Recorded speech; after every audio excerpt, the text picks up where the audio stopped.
C'est un livre de ce point de vue assez pessimiste sur la dette en question. Vous dites par exemple qu'il n'y aura que deux solutions pour en sortir, soit un krach, soit de l'inflation, de manière toujours brutale, ou en tout cas avec beaucoup d'inconvénients, d'effacer la dette. Il n'y a pas de troisième solution ?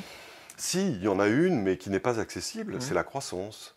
C'est la solution qu'on a utilisée après la guerre, par exemple. Mais alors, il faut se souvenir qu'après la guerre, on avait une inflation de 30 à 40% par an et une croissance de 7 ou 8. C'est-à-dire que le PIB nominal prenait 40 ou 50% par an. En 3 ans, on avait tué la moitié de la dette. Ça n'est aujourd'hui plus possible. Et tuer la moitié des rentiers.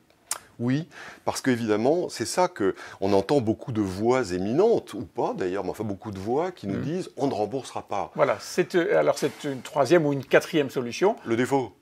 La dette perpétuelle. J'ai du mal à y croire, parce que, à supposer que ça se mette en route...